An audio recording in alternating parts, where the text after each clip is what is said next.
Om Sahana Vavatu Sahanao Bhunaktu Sahaviryam Karvavahai Tejasvinavadidamastu ma Vidvishavahai. Om Shanti Shanti Shanti. Vakratunda Mahakaya Suryakoti Samaprabha Nirvignam Kurume Deva Shubhakajeshu Sarvada.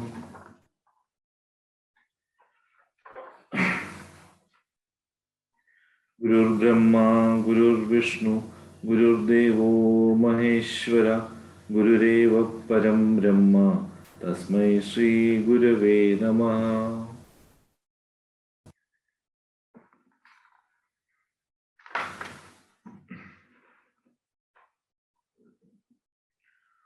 Om Parthaya Pradibodhitam Bhagavata Narayanena Swayam Vyasena Kratidam Purana Muninam Madhye Mahabharatam Advaitamritavarshinim Bhagavatim Ashtadashadhyayanim Amba Tvamanusandadhami Bhagavad Gite Bhavadveshinim. Namostute Vyasavishana Buddhe Pullarvindayatapatra Netra Enatvaya Bharata Taila Purna Prajwalito Jnanamaya Pradipaha Prapanna Parijataya Totra Vitreka Panaye Jnanamudraya Krishnaya Gita Mృగదుహే Namaha. Sarvopanishado Gavo Dogda Gopala Nandana Partho Vatsa Sudhir Bhokta Dugdam Gita Mృతం Mahat Vasudeva Sudam Devam Kamsa Chanura Martanam Devaki Paramanandam Krishnam Vande Jagatgurum Bhishma Drona Dada Jayadrata Jala Gandhara Neelolpala Shalyagrahavati Krupena Vahini Karnena Velakula Ashwathama Vikarna Ghora Magara Duryodhana Vartini Sotirna Kalu Pandavai Rananadi Kaivartaka Keshava Parashadhyavajasarojamamalam Gidarthagandhotkadam Nanakyanagakesara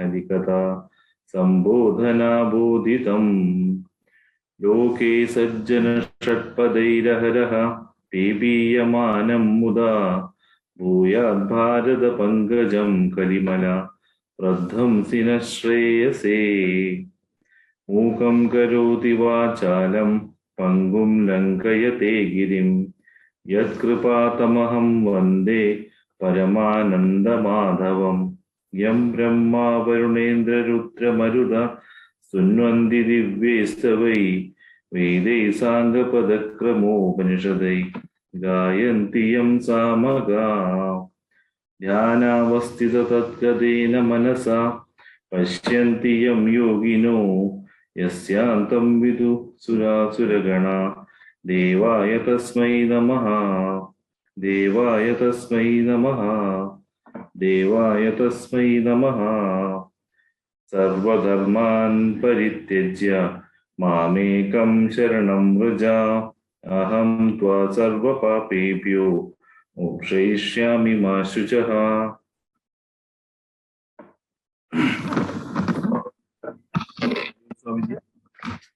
On behalf of Sharjah Study Group, I welcome you to yet another Saturday class. And now we have started the 13th chapter. And we already have some questions, doubts, which we'll be raising now. So over to Purnaji for the questions. Hari Om. Hari Om Swamiji. we are here as your students with lots of doubts, and we are really looking forward to today's session and all those beautiful examples that you give us every time. And those examples are so powerful that when we go back to those verses, we readily remember, your explanation first because of those powerful examples. So, Swamiji, the first few questions are from Atma Bodha, and the next few questions are from Bhagavad Gita. So I'll start with Ajit Ji's question. Ajit Ji is committed to asking questions that all of us face as grihasthas, all those challenges that we face in our spiritual journey. So the first question that he asks is, while we understand that Brahmaika Vasana can break the cycle of vasanas, kriya, karma, thoughts, along with Shravanam and Mananam, is Nitidhyasanam the only way, or are there other ways for achieving Brahmaika Vasana, needless to mention, with the guidance and direction of a guru, for a grihastha in this Vyavaharika Jagat? Hari Om.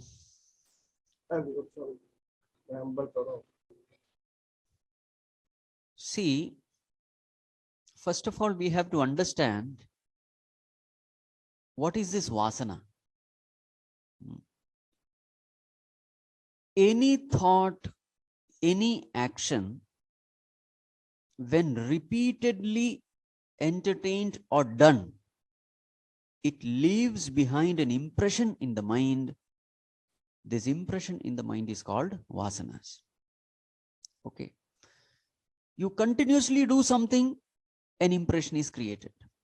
So the impression created by repeated action is called vasana. Continuously you drink tea at a particular time, tea or coffee, whatever, 7 days, 14 days you do, and the 15th day, the mind start asking for it. Isn't it? Every day you do puja, one day you don't do, you feel miserable if you don't do it. It can be puja, it can be jogging, it can be your walking, your exercise, whatever. Any habit, good or bad. So all these chain smokers, what is this chain smoking? It is nothing but a habit. Without that, I feel I am incomplete. So drinks and drugs, everything is nothing but vasana, the play of vasana. Now remember, it is not only about action, it can be a particular attitude, it can be a particular emotion also. For example, there are people who get angry for each and everything. They get irritated for each and everything. They shout at others for little, imperfections, mistakes committed by others. Now, getting angry also can be a vasana. Getting irritated can be a vasana. Means you constantly handle a situation by getting irritated.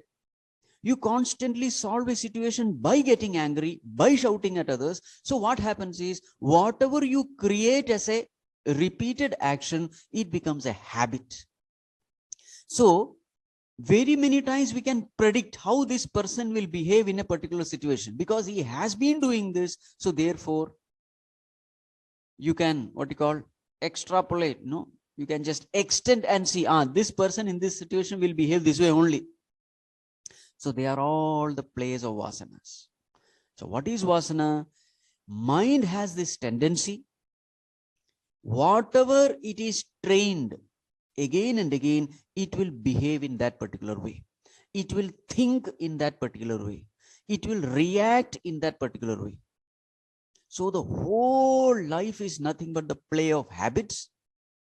And the mind is designed to function based on habits, and habits are formed by repeated action. Now this has to be very clear. Now, what happens when we entertain a particular thought again and again? What happens is that thought becomes very, very deep rooted in us. What happens when a particular thought becomes deep rooted? It becomes natural to us, effortless in us. Right?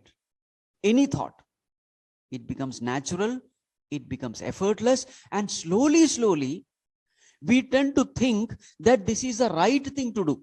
because it is natural. We tend to justify the wrong, even the wrong, as right when it becomes natural. Please pay attention. You are able to understand? Anything which is natural and effortless, we think it is right. And the mind justifies that it is right. Okay. Now, what is the kind of vasana we are talking of here?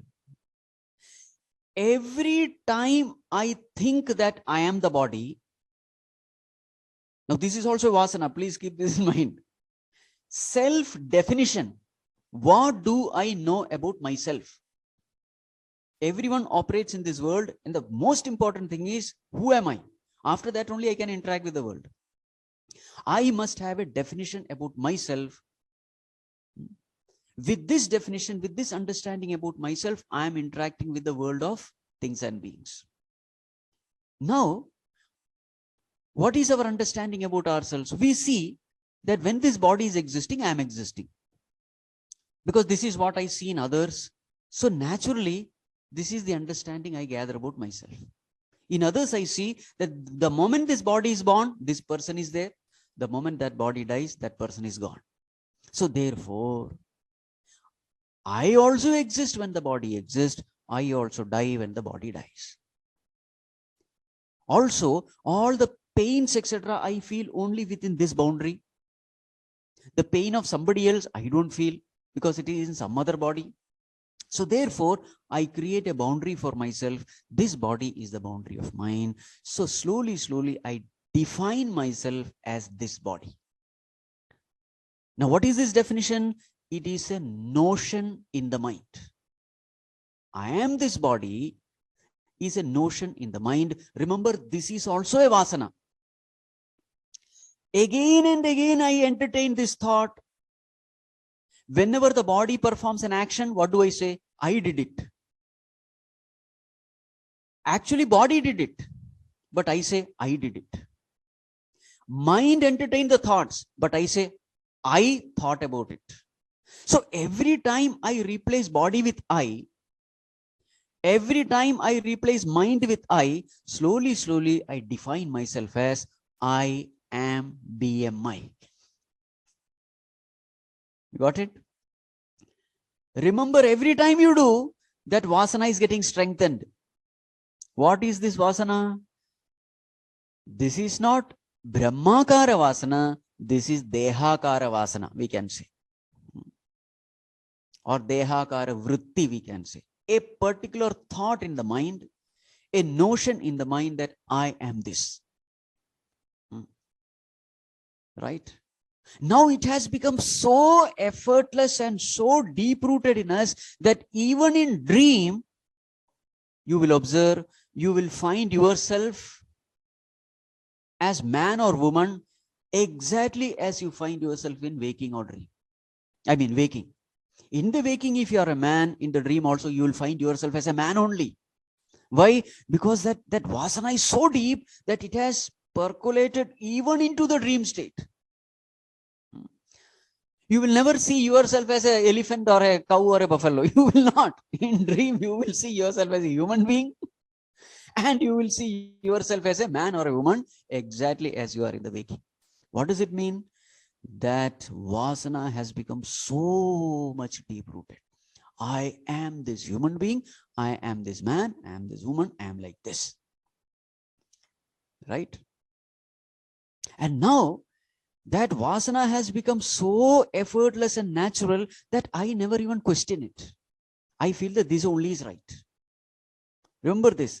Deeper the vasana, the more you will justify it, that it is right. So now, this is our condition now. Vasana has become deep-rooted, effortless, and now this vasana that I am the body has become so settled that it appears to be real now. I no more experience it as a vasana, I experience it as a reality. Now the question is, now the scriptures are coming and saying that no, you are not the body. You are the observer of the body. You are Brahman. You are Atman. You are not this. Now, if you want to destroy a vasana, what is the way? The way is just the opposite of creating the vasana. Isn't it? How is vasana created? Vasana is created by repeated action, repeated thoughts. So how to destroy that vasana? Repeated action, repeated thought in the reverse way has to be the way. Viparita vasana has to be the way. There is no other way. Isn't it? If the entry is through one door, the exit also will be through the same door. So repeated thoughts created a vasana. So repeated thoughts in the reverse direction alone can break the vasana also. Suppose you are addicted to coffee. What is the way to break the vasana? Get addicted to not drinking coffee. Isn't it? If doing has created a vasana, undoing will create, it will destroy that vasana. Isn't it? So if anger is a problem, not getting angry has to be practiced. If smoking is a problem, not smoking has to be practiced. So reverse direction you have to go. In the same way, now my vasana is, I am the body vasana. So what has to be practiced? You have to do something reverse. And what is the reverse thing? I am not the body. I am the observer. I am consciousness. All those things, whatever you have studied. How long you have to do? You have to keep on doing it. How long? Till the habit is broken. Isn't it? Deeper the habit, more the effort needed to break the habit. Now, do we have a choice in this? We have absolutely no choice. So now this breaking this habit is what is called as nididhyasana. Understanding is clear in mananam. There are no more doubts. But habit breaking cannot be done only through mananam. Nididhyasanam has to be done. What is nididhyasanam? Repeated reverse thinking. Repeated right thinking so that the wrong thinking has ended. How long should we do the right thinking?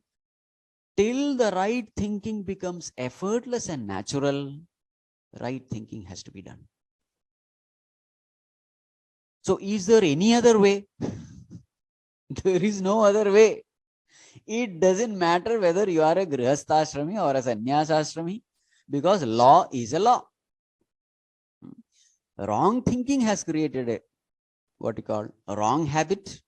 So right thinking has to create the right habit, and it has to be practiced, whoever you are. Now language may change. In the language of jnana, we say consciousness, self, etc. In the language of bhakti, you will have to say remembering God. That's all. Language has changed, but it's the same thing. And how long you have to remember God? If you see Bhagavad Gita, Tasmat sarveshu kaleshu mam anusmara. You see, sarveshu kaleshu. Every time. Why? Because habit formation can happen only when you sarveshu kaleshu. All the time you have to do. Tesham satata yuktanam bhajatam priti purvaka. Satata yuktam, satatam. Constantly you have to do. Tesham nityabhiyuktanam yogakshemam vaham. Nityabhiyuktanam. See, all the terms are do it again and again, time and again. Why? Because only then habit formation is possible. Language may change. In the language of devotion, we say remembering God. In the language of knowledge, we say abidance in the self, being a witness, being consciousness, etc., etc. Language is different, but one thing is for sure, repeated practice is necessary. It doesn't matter whether you are which ashrama you belong to, it doesn't matter. External lifestyle has nothing to do here. Everything is about disciplining the mind, training the mind, quietening the mind, culturing the mind. We have no choice given here. Ajitji, is it clear? Swamiji, very clear. Okay. Swamiji, before I move on to the next question, I have a doubt from hearing to your explanation now. Swamiji, you mentioned that repeated consistent action leads to generation of vasanas. Now, but aren't we all born with inherent vasanas? Isn't vasanas what differentiate one person from another? And we say that we have inherent vasanas. So does this mean that vasanas also transcend birth and we actually carry it from one janma to another janma? Of course, your birth is determined by vasanas. There is no accidents in this world. What decides where you should be born, to which parents you should be born, in which environment you should be born? What decides? Vasanas decide. And that's why we say the moment vasanas are all exhausted, there is no birth, because there is no cause for birth. Where will you be born? Because you have no desires.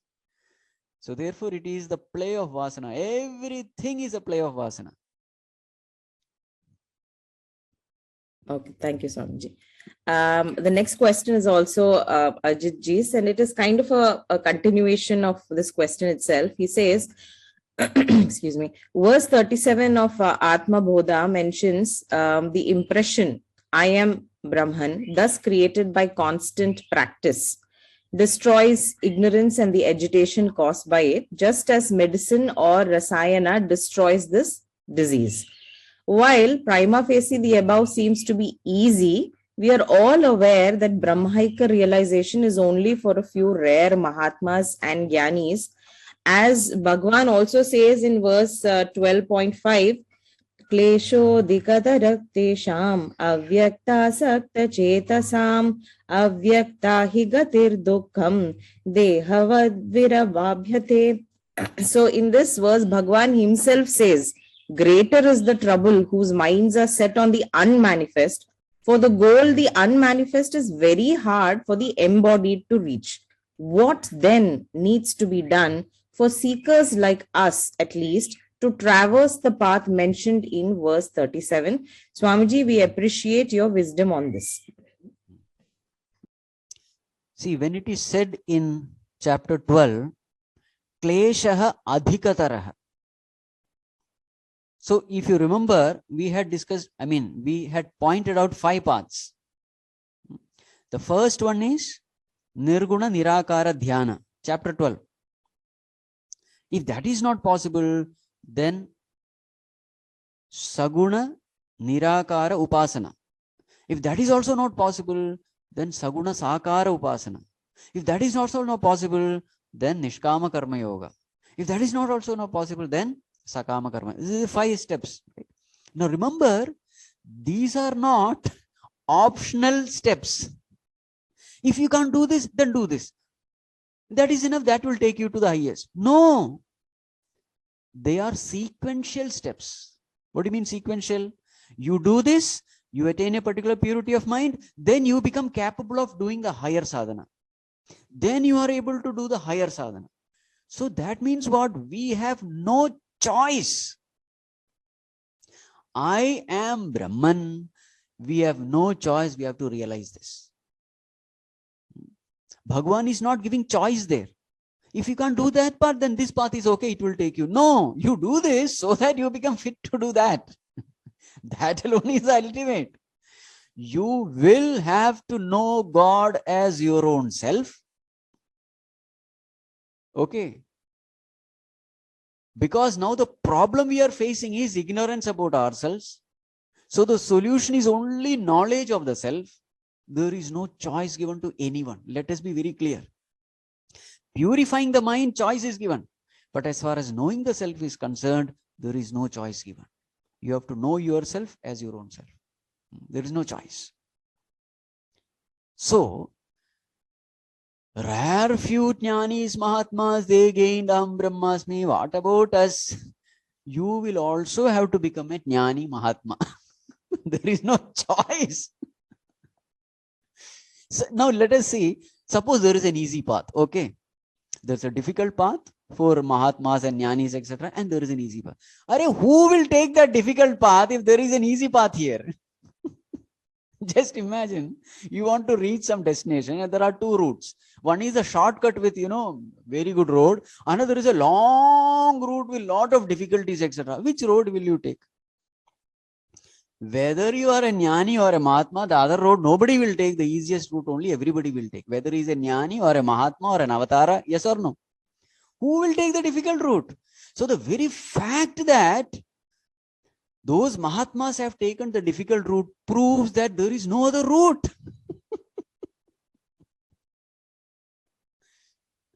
There is no other route.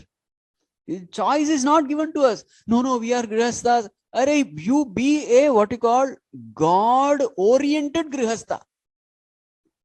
Means what? Keeping God as a highest priority in life, fulfill all the grihastha responsibilities. This is the way.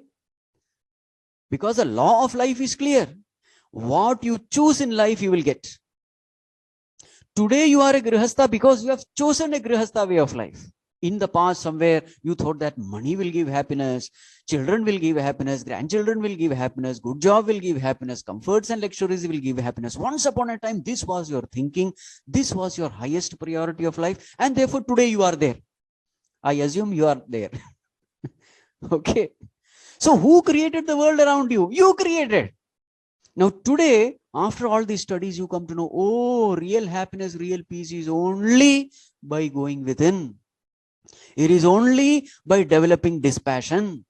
Now you have understood the real source of happiness. Now what will you do? You will work for it. Slowly, what will happen? You will also become a jnani mahatma because it has to be. So let us keep this in mind. We have no choice. There is only one way, and that is the way. There is no other shortcuts. Kleshaha adhikataraha. Why did Bhagavan say? Not to say that, no, don't take that path. It is very difficult. Take this easy path. You will reach easily. No. Why he said is because in the beginning itself, don't take that path. You will find it difficult. It is exactly like if you want to become a doctor or engineer, you will have to start from A for apple, B for ball. You cannot say directly, I will keep some engineering book and start. No, don't. Kleshaha adhikataraha. You will not understand anything. Start from A for apple. Now that doesn't mean that A for apple will make you an engineer. No. Study that and then study that book. You understand? So this way we have to understand. There is no choice given. Only then I'll tell you we will be serious in spirituality. Every time some shortcut path is given, then we say, it's okay. Any Tom, Dick and Harry can reach. Nothing doing. Qualification has to be cultivated. Whoever you are, whatever be your, external mode of living is, grihastha or sannyasi. I hope it is clear. Yes. Tell the mind that it is going to be very, very, that you have to give your life for it. And it is worth giving life also. The goal is such, it is worth giving your life. So therefore, otherwise mind will never become serious in all these pursuits. There are so many people who do spirituality as a side business. A side business will not do here. You will need 100% commitment. Only then progress is possible. Clear, Ajit ji? Very clear, Swamiji. Right. Swamiji, the next question is Suresh ji's. He is asking, what is asambhavana, samshaya bhavana, and viparita bhavana with reference to Shravanam, Mananam, and Nitidhyasana? Okay. So first one is called asambhavana. So Shravanam removes asambhavana. Now what is asambhavana? What is sambhavana first of all? Sambhavana means a possibility. Sambhavana means possibility. What is being said is, as long as you don't do Shravanam, there is not even a possibility to even doubt that I am not the body. That possibility itself doesn't arise for self-inquiry. There is no way. What is the proof? The proof is, from the beginningless past, we have not gained this knowledge. The very fact that we are embodied, we are in this body, shows that, what does it show?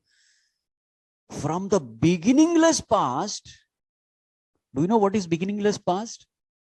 Millions and billions of births only I can say.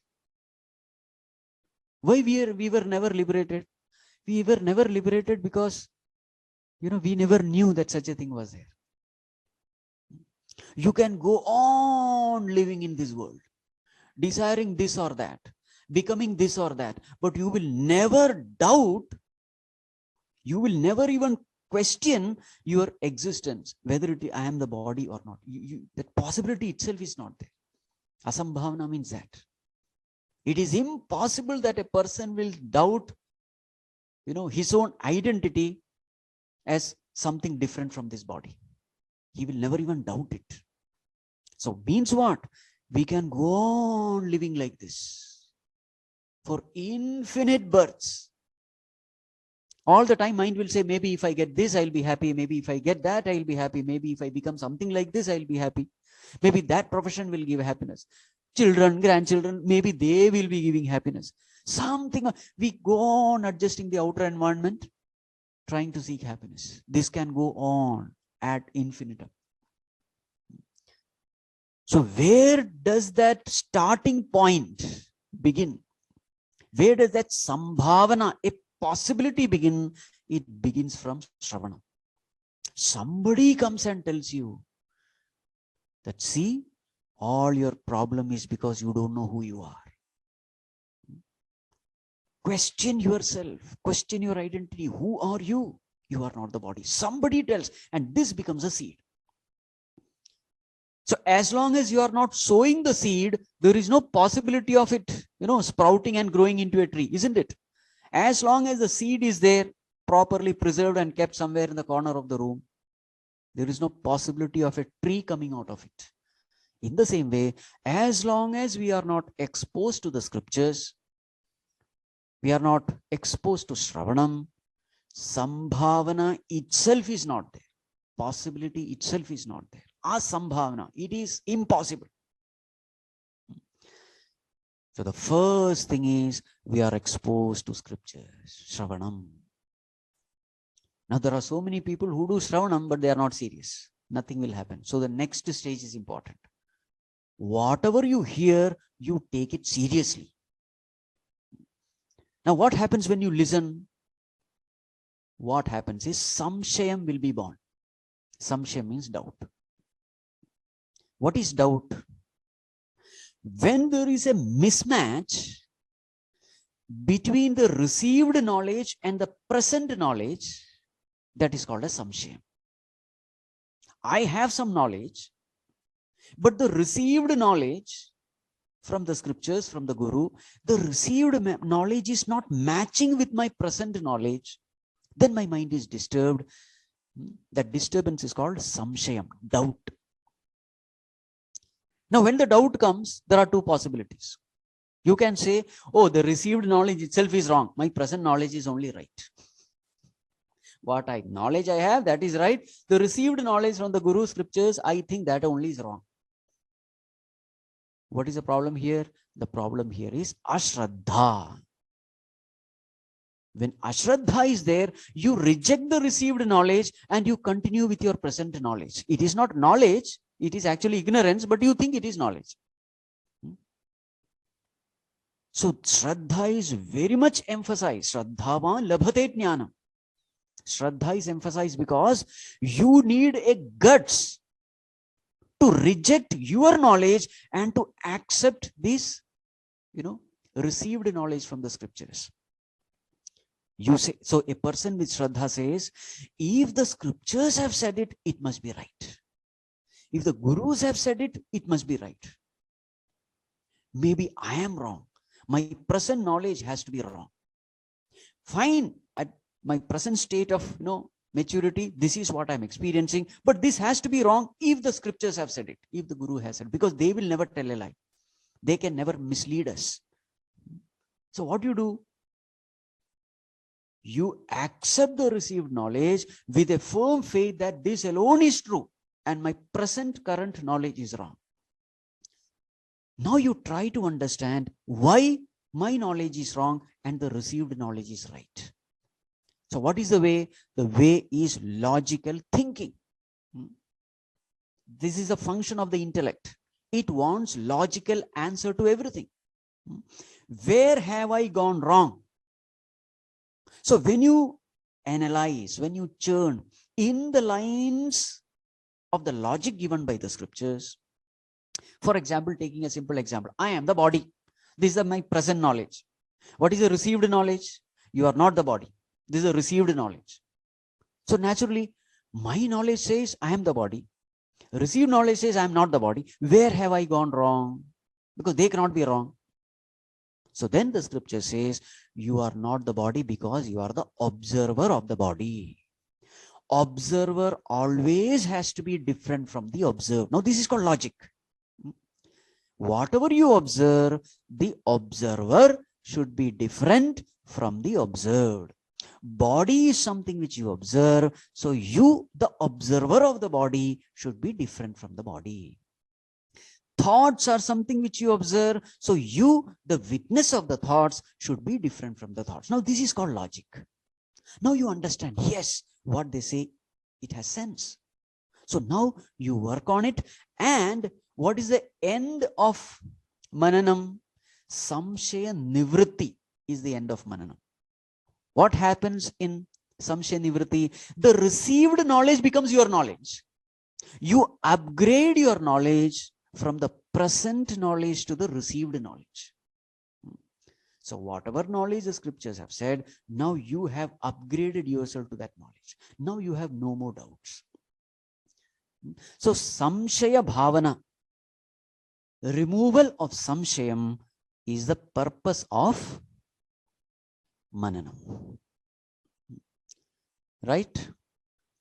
Now the third one, nididhyasanam, the one which we have discussed.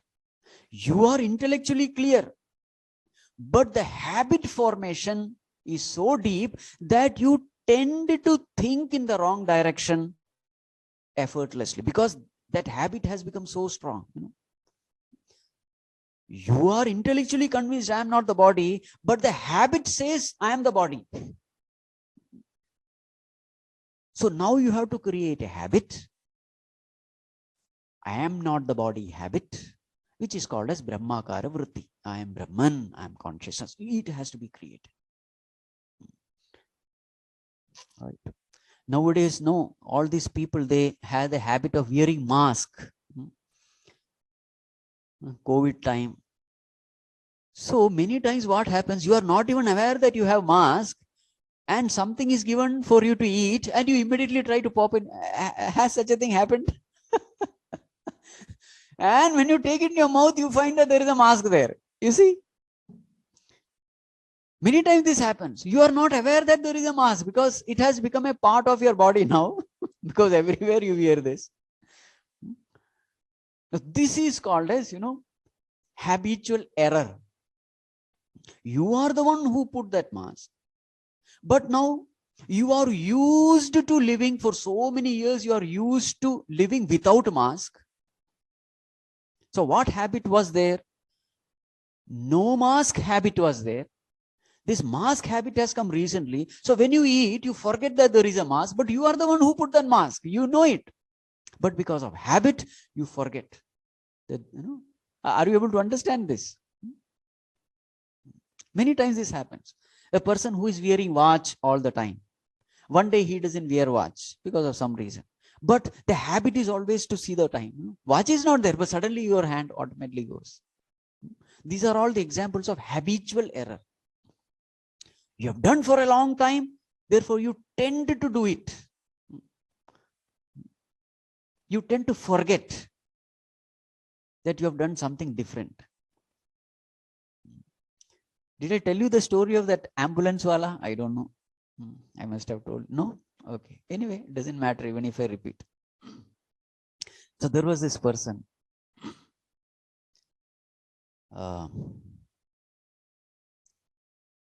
So he was driving the taxi and the person was sitting at the back.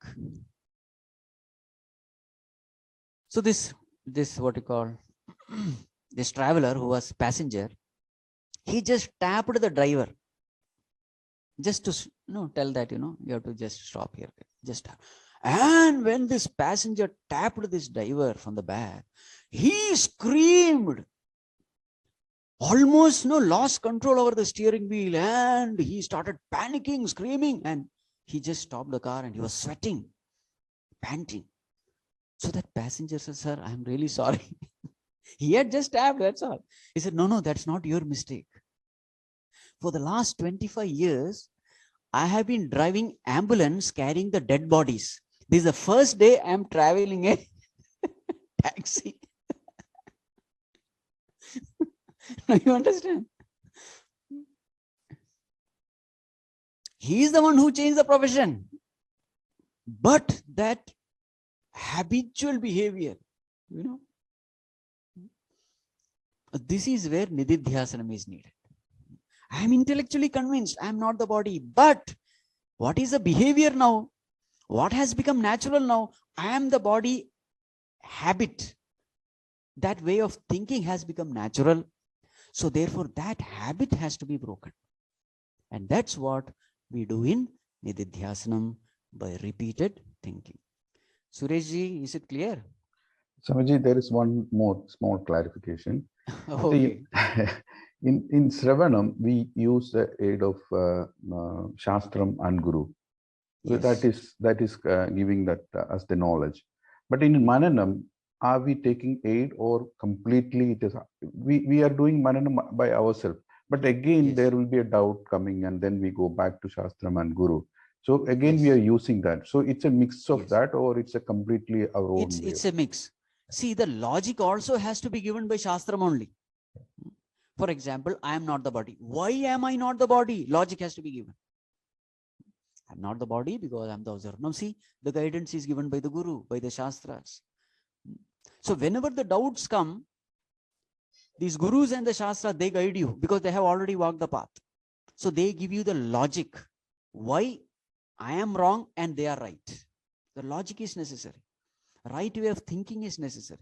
After that, I can, make that thinking a habit. That is self-effort. But guidance, right thinking, in which direction should I think? In which way I should analyze the situation? That guidance they will give you. So they will show the path. Walking the path is our job. So nididhyasanam is like walking the path. Shravanam and Mananam is showing the path. Clear, Swamiji. Yes. Swamiji, now we are moving on to questions from Bhagavad Gita. Currently, we are learning chapter 13.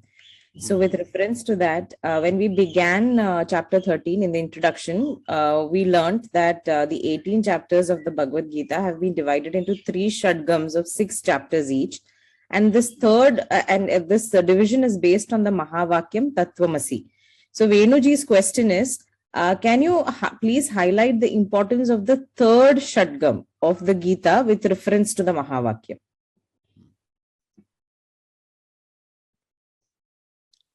So that Mahavakyam is Tat Tvam Asi. So there is a Tat Pada. Tat means that, God, the higher. Tvam means the individual, Jiva.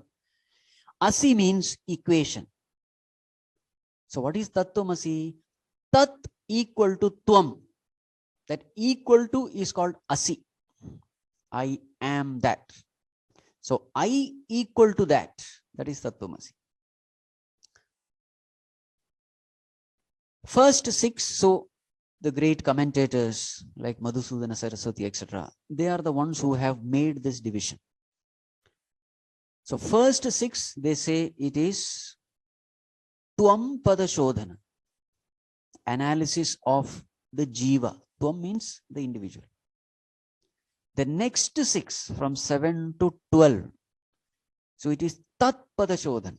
It is all talking about that God. And the next 6, 13 to 18, they say it is that Asi term, equating that with the individual. So first 6, I hope it's clear. See, if you see the first 6 chapters, it's very clear. First chapter is Arjuna Vishada Yoga. He is crying and weeping. So who cries and weeps? Tat or Tvam? Tat cannot cry and weep. It is only Tvam, the individual who cries and weeps. So all these confusion, depression, dejection, delusion, they all belong to this Tvam. So first chapter is very clear. Absolutely no doubt. Second chapter talks about Sankhya Yoga. Najayate mriyate va kadachit. Meaning the essence of the individual. So again, it is the individual only. The essence in us is that supreme self, which is infinite, immortal, etc. So second chapter is also about Jiva only. Third chapter is about how to live in this world. How to perform actions with Yajna Bhavana. How to perform our duties as a worship of the Lord.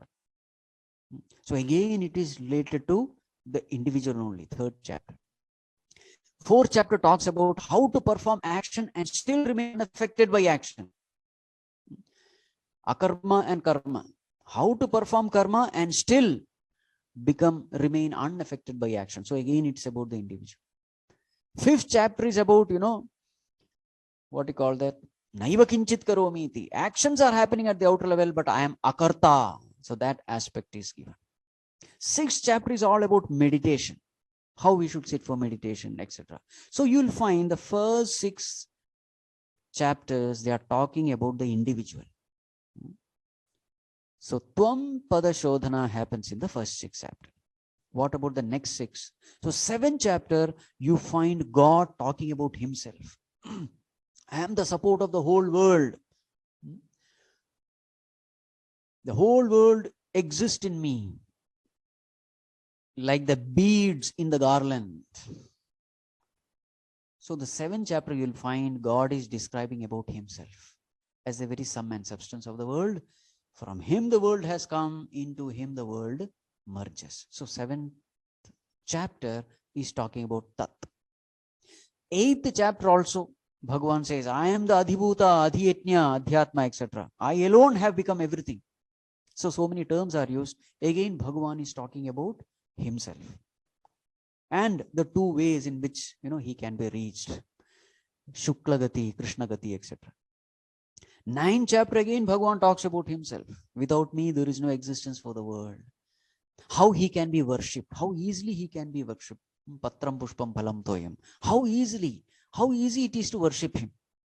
So 9th chapter. Again 10th chapter is the glory of Bhagavan.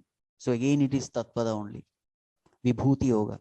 11th chapter, Bhagavan himself takes the form and shows to Vishwarupa Darsana. The whole world is nothing but the manifestation of the Lord. So that is 11th chapter. 12th chapter, Bhagavan says, who are the people whom I love? What are the ways to reach me? 5 steps. And then who are the people whom I love? So 12 chapters. So 7 to 12, we can say it is talking about Bhagavan only. Tatpada. So first to 6, Tvampada. 7 to 12, Tatpada. Now this 13 to 18 is Asi. Equating the Jiva with Ishvara.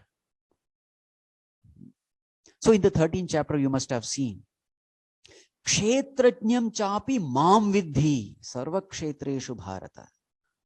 Know that Kshetrajña to be me. Now what is there now? Know that Jivatma to be me. Now what is it? It is equating. Are you able to see this? What is an equation? Left hand side equal to right hand side. Tatpadam equal to Tvampadam. Equal to. Equal to means what? This is me. So wherever such statements come, that is Asi. The best example is Kshetrajñam chapi mam vidhi. In that Kshetra, which is the body, the knower in that body, who is he? He is me. But what is our experience? Arey, knower is me. I am the one who is knowing, sitting inside the body. I am the one, the Jivatma. Bhagavan says, it is not you, it is me. So what is there now? It is Asi. Asi means what? Equating. So in the same way, 14th chapter also you will find Nanyam gunebhyak kartaram yada drashtanupashyati gunebhyascha param veti mad bhavam sodhigacchati. I'm just taking samples and giving you. So in the 14th chapter, Bhagavan says, the one who knows himself to be the drashta of the gunas. Gunatraya Vibhaga Yoga, 14th chapter.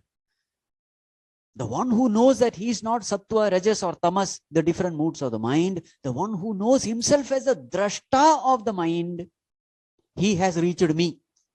Now what does it mean? The drashta is me. See, again the equation comes. In the 15th chapter again, Bhagavan says, Mama eva amsho jiva loke jiva bhuta sanatana. Mama eva amsha jiva bhutaha. It is me myself, a part of me which has become jiva. So we are one. It is me myself who has become that. Mama eva amsha jiva.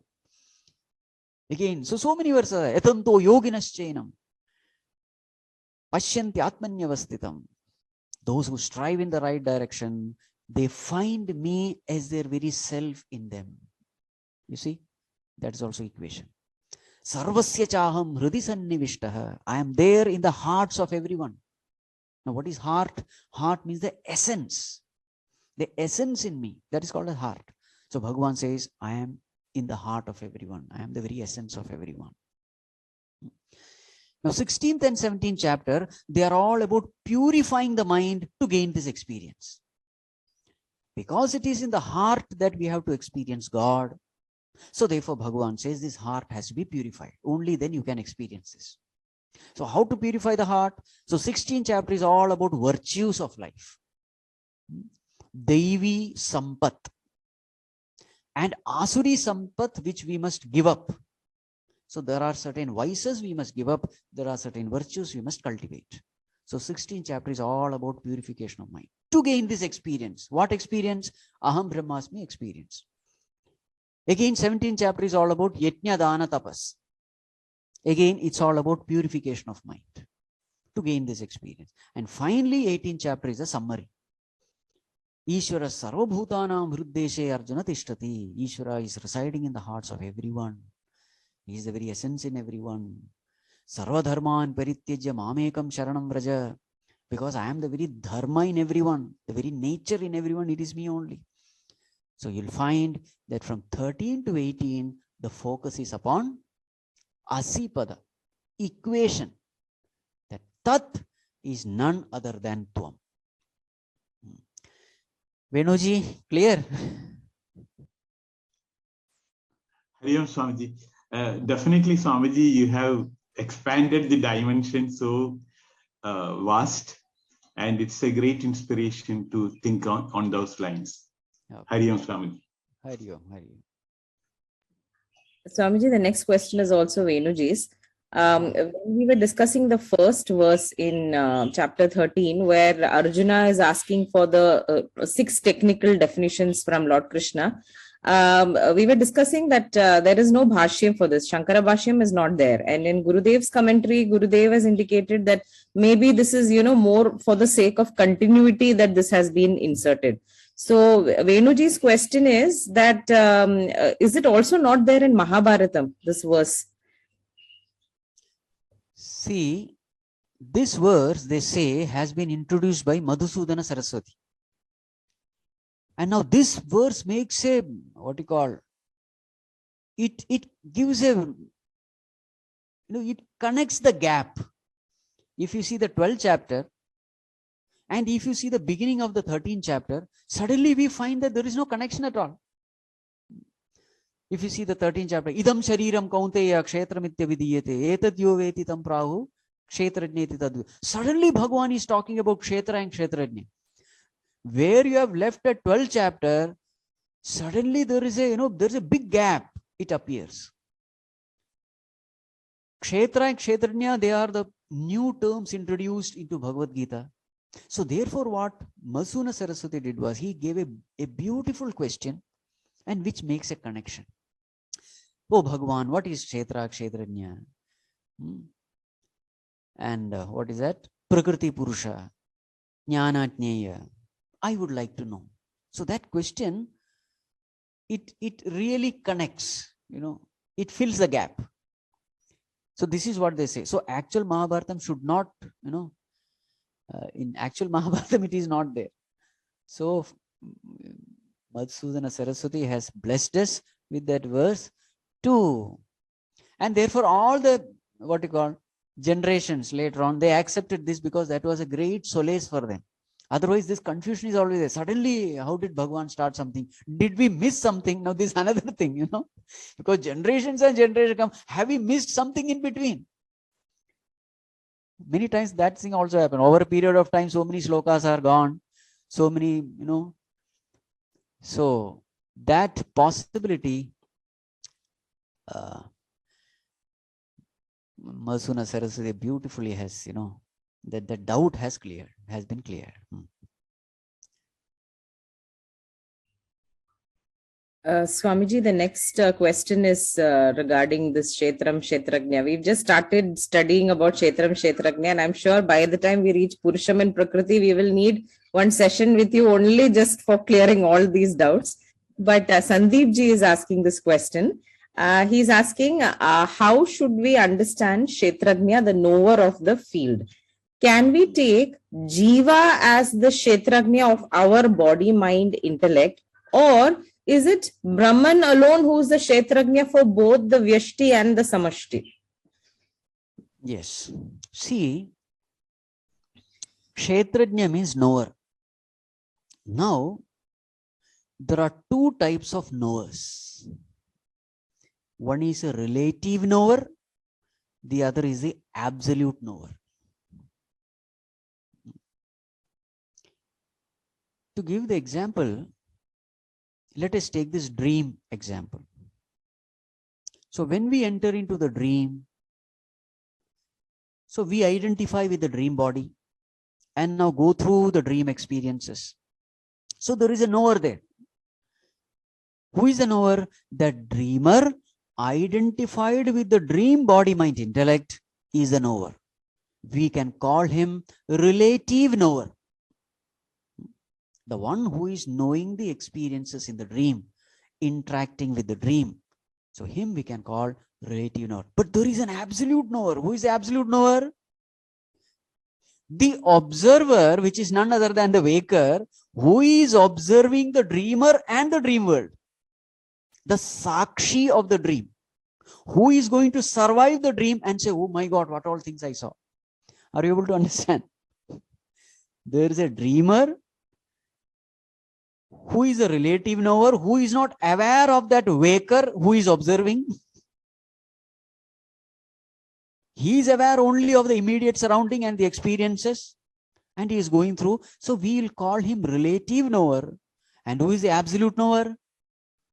The observer, who is the waker, who is just watching all this. And in his watching, he is seeing the dreamer also and the dream experiences also. So when you wake up, dreamer is gone, waker remains. When you wake up, relative knower is gone, absolute knower remains. Yes or no? Are you able to understand? In the same way, now another example can be given. When you are watching a movie, one part of the mind is aware of the reality that you are in the theater, you are watching a movie, and the whole thing is a bluff. I have here come to entertain myself. Nothing has to be taken seriously. This is one part of the mind. Another part of the mind identifies with the heroes and heroines and cries and weeps in the movie. You see, two parts. So one part which is getting identified with the heroes and heroines and through ups and downs. This is the relative knower. And who is the absolute knower? The knower who knows that I am seated in this theater and it is only a movie. Nothing has to be taken seriously. Everything is a cooked up story. Are you able to see the two observers there? Everybody is able to come out of the film theater sane, without going mad. It is because there is this absolute knower. One part of the mind is rooted in reality. Another part of the mind is just floats along with the flow of the movie. So two types of knowers. In the same way, when you are playing drama, two types of knowers are there. What are the two types of knowers? One, knowing that I have nothing to do with this role. For example, you are given a king's role. So there are so many queens are there, and Senapati is there, and so many things are happening on the stage, and you are, dealing with all this situation.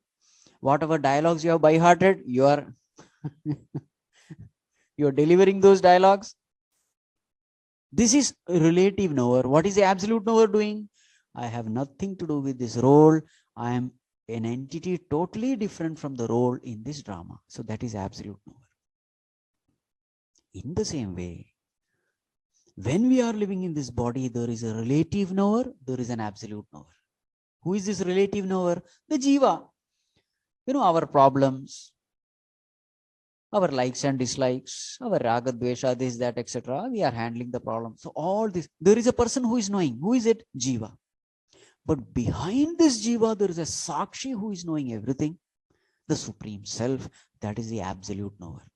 So knower can be divided into two types, the lower knower and the higher knower, the relative knower and the absolute knower. So in all of us, who is the absolute knower? You can call it Brahman, you can call it Atma, you can call it consciousness, whatever. That knower, absolute knower, is same in all of us. The relative knower is different in all of us, but the absolute knower is the same. Is it clear, Sandeep ji? Clear, Swamiji. Swamiji, the next question is also based on this Kshetragnyam. Suresh ji asks, Kshetragnyam chapi ma vidhi sarva kshetreshu bharata. Bhagavad Padar has given the longest commentary for this verse in Bhagavad Gita, even though Gurudev said that this is not required for our times. But can you briefly introduce this verse for us, especially the Purva Paksha Samadhanam way of explaining this meaning? So I have to give a small introduction for this. See, I don't know how many of you have tried reading Shankara Bhashyam. If you read it, you will not understand anything. You will wonder what kind of Bhashyam is this. You can't make out the head and tail of it, especially if you are a beginner. If you are there in this path, fine, otherwise you just don't know what it is.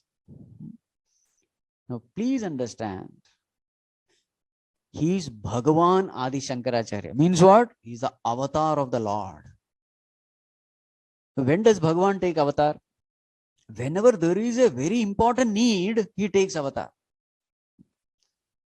Isn't it? And what was the need of those times for which Bhagavan had to take avatar? So need was, it is said at that time, very many philosophies were there. And each philosophy was trying to assert their supremacy, saying that our philosophy alone is right. So there are Shad Darshanas, Nyaya Darshana, Vaisheshika Darshana, Sankhya Darshana, Yoga Darshana, Purva Mimamsa, Uttara Mimamsa. So Vedanta Darshan is called Uttara Mimamsa. And there are Jaina philosophies and Buddha philosophies and Charvaka philosophies. Now, all these philosophies were fighting with each other, saying that our philosophy alone is right. And that was the time when Vedas were totally misinterpreted. Everyone was interpreting in their own ways, saying that Vedas is saying this. So therefore, an avatara of the Lord was necessary to clear everything, to clear all doubts and to establish the right path. So therefore, Bhagavan Shankaracharya's avatar had come. So what did he do? He refuted everyone. He took up their arguments in the form of Purva Paksha. He took up their arguments and logically refuted it. Right? And proved that how they are wrong and how Vedanta alone is right. Advaita Vedanta alone is right. He proved it logically. Bhagavan, when he takes avatar, he comes with tremendous, Namostate Vyasa Vishala Buddhi. So with that Vishala Buddhi only Bhagavan comes when he takes avatar. So you will find the point is this. Bhagavan's avatar was to clear all doubts regarding the Vedic statements and to establish Advaita Vedanta. This was the purpose of that. So now, when Bhagavan writes a commentary, please understand, this commentary is written for all those other philosophers who are confused in wrong ways of thinking. So therefore, what does Bhagavan do? He will take a Purva Paksha, a question, which generally some great philosopher must have asked or which are there in their mind, and then he would give a Samadhana. Now, the point is this. If you have to understand all that, number one, you will have to study all those philosophies. Nyaya philosophy, Vaisheshika philosophy, Sankhya philosophy, you have to study that and understand their standpoint. Then you have to study Vedanta. Only then you will be able to understand what Bhagavan Shankaracharya is saying. You have to understand that their standpoint. Then you have to study Vedanta philosophy. Then you have to understand how their standpoint is wrong and this point is right. So why are you studying all the philosophy? Remember, your one lifetime will go in studying each philosophy.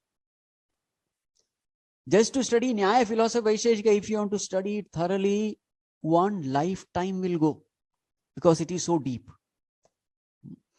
Now the point is, do you have that much of time for it? And is it useful for it? Most importantly. Studying some philosophy and then finally proving that it is a wrong philosophy. Is it worth it? So that is why Gurudev said, it is not required. Bhagavan has taken an avatar. He has shown the path. You just take the path. Why do you want to know how many paths are wrong paths? Why do you want to know? You understand? Just take this path. As Bhagavan Ramakrishna Paramhamsa says, when you go to a mango orchard, don't count how many twigs are there, how many trees are there, how many leaves are there. You are the, what you call, juicy mangoes are hanging there and you are counting all these unwanted things. Pluck those mangoes and eat it and satiate your hunger. Yes or no? Enjoy it. In the same way, this path, this is called a Shastreshana. There are very many people who are stuck in this. It is called a Shastreshana. What is Shastreshana? The tendency to study so many scriptures and unnecessarily getting into arguments. Hair-splitting arguments. Remember, such texts are also written. There is a book called Khanda Khandana Khadya by Sri Harsha. The name itself is scary, you see. Hair-splitting arguments. Studying all these philosophies. It is a huge book. If you read it, you will not understand anything. In fact, it is said that it is a simplified book. He had written another book, it seems. He was, I think, he is a great worshipper of goddess Chintamani or something like that. He was a worshipper of goddess, and so God has revealed this knowledge to him, and he wrote a book, and nobody could understand anything. So he again prayed to goddess, Mother, please simplify it. So this book is a simplified form. What I am trying to say is, as Bhagavan Shankaracharya says, Shabdajalam Maharanyam Chitta Brahmanakaranam. Shabdajalam, it's a jungle of words. So very many times we enter into the jungle and we get totally lost. We are studying the scriptures only, but instead of giving a clear direction, we are totally lost in the jungle of words. Bhagavan says, Bhuktaye natu muktaye. Yes, giving big discourses on all these scriptures, etc., using very tough tongue-twister terms, you can impress others. You can gain fame, name, scholarship, recognition, etc. Natu muktaye. It will not help you in liberation. So let us be clear. We are here for liberation. We are not here to become some scholars. There are some scholarly texts written. Maybe the texts are useful for some rare few people. Maybe it is useful. But the question is, the questions raised. Now, this is the way we have to understand. You just go through the Shankara Bhashyam and see the questions raised by Bhagavan. Are you able to understand the question? If you are not able to understand the question, you need not bother about the answer. Sometimes, most of the times, the questions are such that you are not even able to understand what that question is. See, Samshaya Nivaran doesn't mean Samshaya of somebody else. Your Samshaya Nivaranam, that's very important. Somebody may have some doubts. Why should I clear that doubt?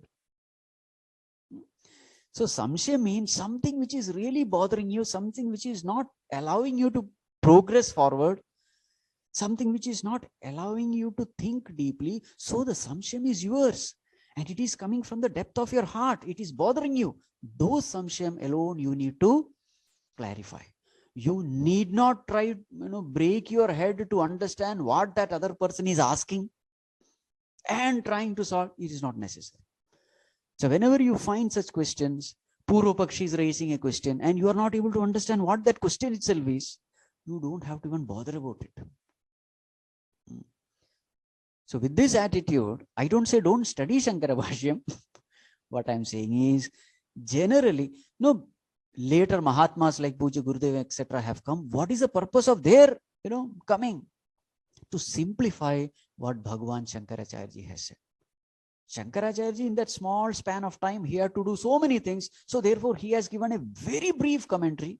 So these commentaries are expanded with so many stories and anecdotes and similes and day-to-day examples, so that a layman also can understand the fundamentals of Vedanta, and he can also practice and evolve and get liberated. So such Mahatmas like Puja Gurudev, etc. have come.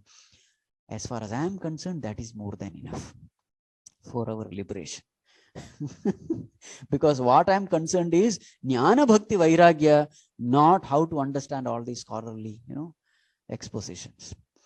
Sureshji, is it okay? Very clear, Swamiji. We can now concentrate on what we need to know. Yes. Swamiji, the next question is Dipali ji's.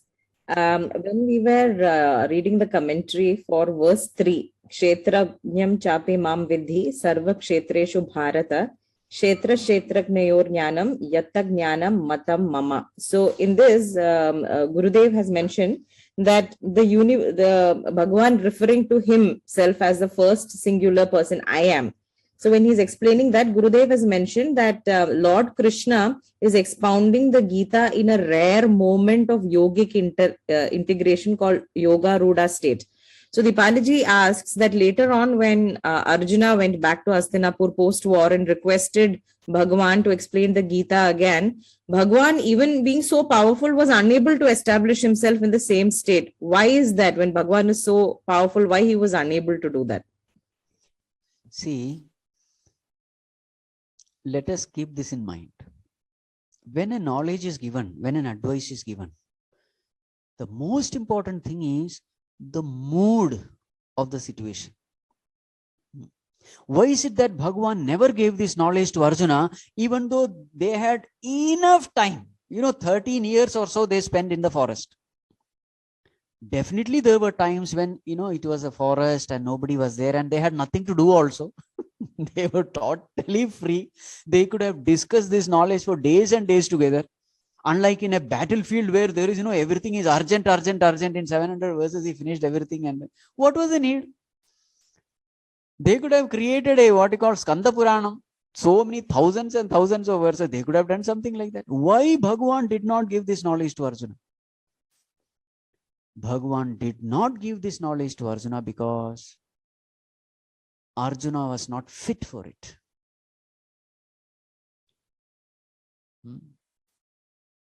Never give food to a person who is not hungry. If that person is stomach full, that food which you offer, it may be a wonderful food, very tasty food, etc., but he will not appreciate that food. He will not understand the value of food, because food will be appreciated only when there is a necessary condition of hunger. Yes or no? Yes. Suppose a person is dying of thirst in a desert. He's going to die. And then you offer 1 liter of Bisleri water to him. He will be ready to sell off his entire property for that 1 liter of water. Yes or no? Yes. You see? So the value of a thing becomes more and more when that need is created. So what did Bhagavan do? He created a situation. He is Bhagavan. He waited. The first chapter also, Bhagavan is not giving this knowledge. In the second chapter, when he was miserable, he collapsed. He knew that, I may be a great, what do you call that? Archer of the world, #1 archer, but now I am a complete failure. He collapsed in the chariot, not knowing what to do. And then finally he says, Bhagavan, Shishyasteham Shadhimam Tvam Prapannam. Please give this knowledge. This is the only thing which I can, I don't find why I should fight the war. Please clear this confusion in my mind. Only after his surrendering, only after Arjuna pleading for this knowledge was given. So please understand, knowledge should not be just like that distributed to everyone. No. First of all, understand the, that patram, that what you call, in what state of mind is the student? Is he valuing this knowledge? Has he that devotion, that respect for this knowledge? Is he craving for this knowledge? See the state of the mind of the student and then give. This is very important. So when Arjuna asked for that knowledge, it is not that Bhagavan was not able to give, or he could have given anything anywhere at any time. He is Bhagavan. But he understood that giving this is of no use now. Just like in the beginning, he could have given Arjuna, in the future, this knowledge is going to be useful for you. During what time this will be useful for you? He could have given an elaborate explanation. He did not give. Right time only it should be given. So just like food is valued only when there is hunger, water is valued only when there is thirst, knowledge also is valued. You will find in your own family, you will find. You want to give this to your children, your husband, your wife, etc., and nobody is interested. But you want to give because you have understood the value. No, you must. You do anything. That person is not at all interested. In fact, that person starts hating you also for unnecessarily compelling, to come to satsang and this and that and all. Yes or no? So everything has its place. Everything has its time. And when the time comes, things just fall. So it is not because Bhagavan was not in that yogic state. No. Bhagavan knows deshe kale patre. Dhanam, if you see, Sattvika Dhanam, 17th chapter. Right place, right time, right person. Only then this should be given. Otherwise, it will be disrespected. 18th chapter, Bhagavan himself says, don't give this knowledge to a person who is not interested. Don't give. So that is the meaning. Swamiji, the last question is Suresh Ji's, and it is a little similar. When we were studying verse 5, Rishibhir Bahuda Geetam Chandobhir Vividai Pritaka Brahma Sutra Padaishchaiva Hetu Madbhir Vinishchitai. So why is Bhagwan here saying that, he's quoting the Rishis and the Chandas and the Brahma Sutra? He has already revealed himself in the 11th chapter. Then why is he referring to other authorities to prove his point? See, please understand, there Bhagavan is not saying, see, they have said it, therefore it is true. No. What Bhagavan is trying to say is, see, generation after generation, they have benefited from this knowledge. This knowledge can never become obsolete. It is ever valid. There will never be a time come when you will say, no, this generation, this knowledge is only for Satyuga. For Kali Yuga, it will not work. No. For Satyuga also, this knowledge is working. People found peace and solace only in this knowledge. In this Yuga also, it is the same. So, as far as this knowledge is concerned, it is ever valid. This is the message. So, in the past also, people found peace and solace in this knowledge only. And also Bhagavan wants to say, it is not something which I am giving it now. It was always there.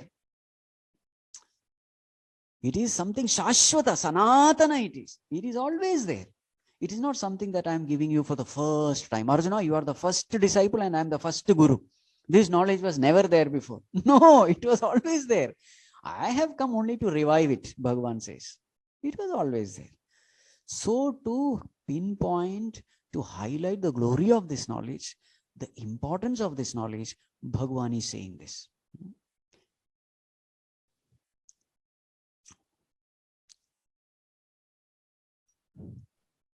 Thank you, Swamiji. Suresh, The last Sureshji, was it clear?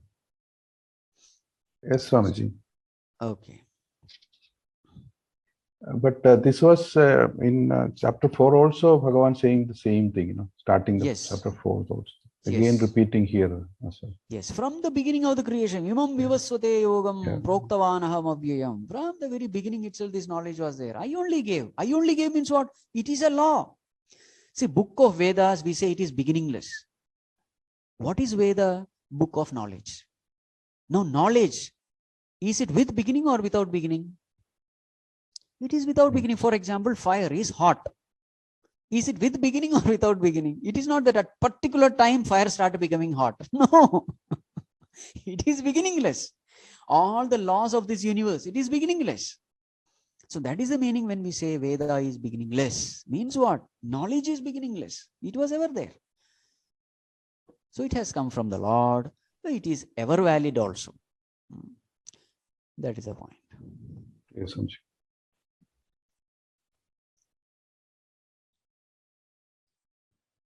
Sureshji, that was the last question. Yes. Venuji. Yeah, Hari Om. Now, this time we can use for any new questions, related to what Swamiji has said or related to Gita. Swamiji, I just thought of asking you, Swamiji, when you mentioned about the relative knowledge and the absolute knowledge, can relative knower and the absolute knower, not knowledge, yeah. knower. Yes. I'm taking to the other aspect of relative knowledge and absolute knowledge. Can it be compared to Apara Vidya and Paravidya? Paravidya is knowledge about the self. Knowledge about the self is called para. Anything, any knowledge other than the self is called apara. You may say that also. Okay. Yes, you can say that also. Okay. Relative knowledge can be called as aparavidya. Yes. Okay.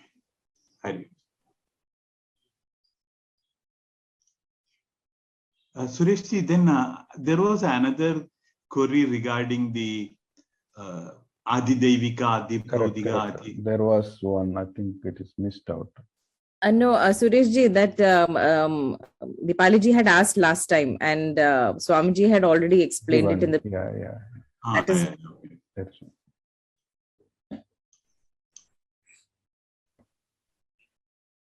Is there anybody has any more things? Otherwise, Ajit, yes. Swamiji, Hari Om. Taking recourse to the ambulance wala story, my samshaya thing is coming back again.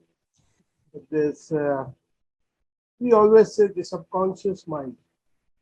We say Atma. And now after being in this satsang and being in the study class, we know what consciousness is. And as I said, we are on that path. But again, sometimes I get confused. I get tangled in that word. So this subconscious mind, this Atma, this witness, the observer, the king, all this is the Atma. Because in the normal common parlance, we say Atma. Hey, Atma hai Jivan ke andar, in our body. So that Atma and consciousness is the same. No? I know it's the same, but I get tangled into that word again and again. See, in Bhagavad Gita, Atma has different meanings in different context. Yeah. Atma can mean body. Atma can mean Jivatma. Atma can mean even Indriyas also. Or sometimes even mind also. And sometimes Atma is called the Supreme Self. So depending upon the context, meaning can change. So we have to see the context. But what is your question? The question was the same. Whether Atma and the consciousness Like for example, Atmaiva Hyatmano Bandhuhu Atmaiva Ripuratmanaha, 6th chapter. Atma alone is your friend, Atma alone is your enemy. Now, there, what meaning will you take? You can't take Supreme Self. He cannot be your enemy. So, there, Atma has to, you have to understand, Atma means mind. So, ill-trained mind, indisciplined mind is your enemy. Well-trained mind, disciplined mind is your friend. So, Atma, there the meaning is, what you call, mind. So, in the same way, different. That's the greatness of commentary of Bhagavan Shankaracharya. Otherwise, we don't know what that Atma means. So we then refer to this Shankara Bhashya and see what does that word mean, because that word has so many meanings, and the Sanskrit is such a word. Every word has got 10-15 meanings. Which meaning will you take in that context? You don't know. Very dangerous language Sanskrit is. Misinterpretation is possible very much in Sanskrit language, because each word has got so many meanings. It's a poetic language, and poetry is something, one verse can have so many interpretations. Bhagavad Gita has maximum commentary. It has entered into Guinness Book of World Records because maximum commentaries are there for Bhagavad Gita. Why maximum commentary is possible? Because such an option is available. You can comment anyway. Each word has got so many meanings. So that's where Bhagavan Shankaracharya's commentary becomes very important. I think similar way, Swamiji, this Purnamada Purnamidam also, or that, Yes. That Purna got different meaning in different. Purna can mean so many things. Okay, then I think with this we can conclude, Swamiji. Thank you so much for coming and giving yet another excellent session with the beautiful examples. As Purnaji said in the beginning, this example, whatever we forget, this example will not go. That will take us back to that point. Hari Om Swamiji. Sarve bhavantu sukhinah, sarve santu niramaya, sarve bhadrani pashyantu, ma kaschid dukkha bhag bhavet, asato ma sadgamaya, tamaso ma jyotirgamaya, mrityorma amritam gamaya. Om Purnamada Purnamidam Purnat Purnamudachyate Purnasya Purnamadaya Purnamevavashishyate. Om Shanti Shanti Shanti. Hari Om Shri Gurubhyo Namaha. Hari Om. We stand as one family, bound to each other with love and respect. We serve as an army, courageous and disciplined, ever ready to fight against all low tendencies and false values within and without us. We live honestly the noble life of sacrifice and service, producing more than what we consume and giving more than what we take. We seek the Lord's grace to keep us on the path of virtue, courage, and wisdom. May Thy grace and blessings flow through us to the world around us. We believe that the service of our country is the service of the Lord of Lords, and devotion to the people is the devotion to the Supreme Self. We know our responsibilities. Give us the ability and courage to fulfill them. Om Tat Sat.